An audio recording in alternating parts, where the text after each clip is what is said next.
Is that a dirt bike? No, it's not. What is that? I want to know. Looks like a classic CB. It's a cafe something or other. A lot of bikes out this morning. Don't blame them. It's a nice morning to ride. I'm going a little quick. The irony that I can go too quick on this bike, though.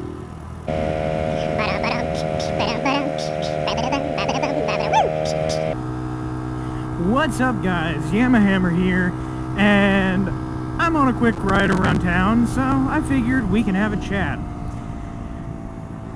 Now, specifically, there's something I've been thinking about a little bit recently, and that's this, the DR. Now, don't get me wrong, the 125 is loads of fun, but it's a 125, so of course that has its drawbacks. Mainly, it's got no power. It's pinned. I can downshift one gear. Pinned. Not exactly on a steep hill, and it's having trouble scraping past 40. So, I live in a pretty hilly region, also known as the Smoky Mountains, which requires some hill pulling power, which this really doesn't have. And we're kind of going through the perfect area to show it, because these hills are not that extreme, and the poor little thing still has trouble. So, I have a couple options. And the first one you guys are probably going to see after this weekend is over. Oh, come on. Also, the bike's a little cold, and it's having idle problems still. And it probably needs a valve adjustment, but that's all going to be taken care of. The 125 is probably going to become a 150 this weekend. When I got the bike, it came with a 150 kit, I think. That's what I was told. No markings, no anything that came in the package, just a box with a piston, cylinder, gaskets, all the fun stuff that you usually get. This guy's riding over the double yellow. All the fun stuff you usually get with a big bore kit. So I'm hoping that'll add a little power to her. But as neat as that is, I still don't think that's going to be enough. So here's my idea, and I could do two things with this. Idea number one, I got this kind of stealing the thought from another YouTube channel called Cars and Cameras, and I'll link them down in the description here. And what they did recently is they turboed a go-kart of theirs. And I just thought, well, that's an awesome idea. Small bore turbo. So let's do it. And this guy's going to run the red, isn't he? Or he ran a yellow. It's close enough to running a red. But, are you going to idle? No, you're not, are you?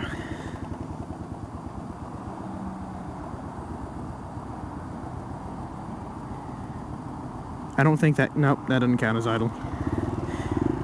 But,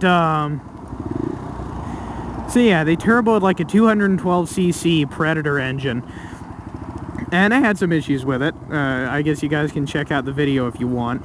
But I'm thinking that I might turbo this when all is said and done and see what kind of fun can be had with that. It's already a revvy little bike, so it would pretty much fit. Make it behave even more two-stroke-ish. But that's option A. The problem with that is the turbo is $300. I'd almost certainly have to convert it to fuel injection because turbos don't like carburetors on a blow-through setup. So that's kind of a big problem with that. So I'm probably going to be looking at $500+, probably closer to $700 or $800 to do the whole setup. And that's almost as much as I paid for the bike. So I'm not sure how I feel about that. Option 2, which unfortunately is going to be more likely, is I trade up on this thing and end up with either a 250 or a 450 or maybe even bigger. I don't know. I'll take whatever fortune drops in my lap, I guess. Oh, one more thing that I wanted to mention real quick is tires for this. One thing I guess a lot of people don't realize when, you know, you think about dual sport tires is I've got like the 90% dirt, 10% street tires on this, or what came with it from the factory, I think. Which basically means they're DOT approved knobbies. And the downside with that is, because they're knobbies, you don't get a whole lot of tread to road contact, which means it needs to be a really sticky, soft compound to get any sort of meaningful grip on the road. And that also means they're going to wear out in no time. When I got the bike, I had good tread on the front and the rear. They were old and dry rotted, of course, because they're like the original 94 tires. You were loud. But, well, now my rear tire's bald, and I probably haven't put more than 100 or maybe 200 miles on it. Going around you. Everyone's hitting their brakes. I hate traffic, if I didn't mention that.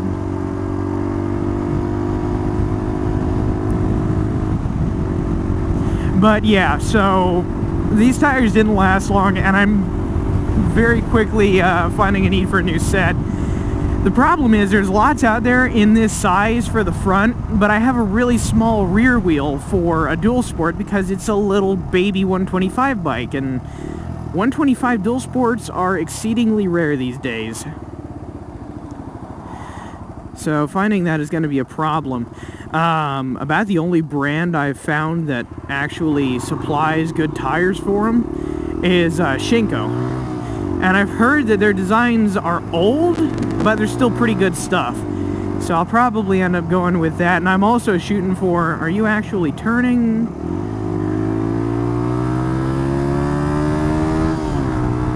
Cannot tell what you were doing. Anyway, what I was talking about before that guy decided he didn't know how to drive. Probably going to get a set of Shinkos, and I'm going to shoot for a 50-50 on-off-road mix. And the main idea with that is to get better longevity out of the tires, because a couple 100 miles to a tire is not a good thing. Someone just texted me. Oh, okay, I guess we're not reading that. It went away before I could look. I don't have an Apple Watch. I've got the Fit Nut version. I have a freaking Fitbit. And I love it. The thing's awesome. Literally, the only downside to it is it means you can't wear a normal watch unless you want to wear 2 watches and 1 on each wrist, which is just kind of awkward to explain. So yeah, Fitbit, yay.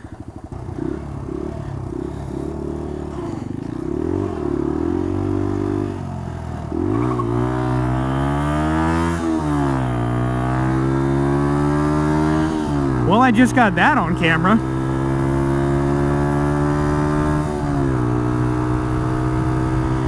Oh, well, that goes to show that you always have to pay attention because you don't know what morons are going to be doing on the road.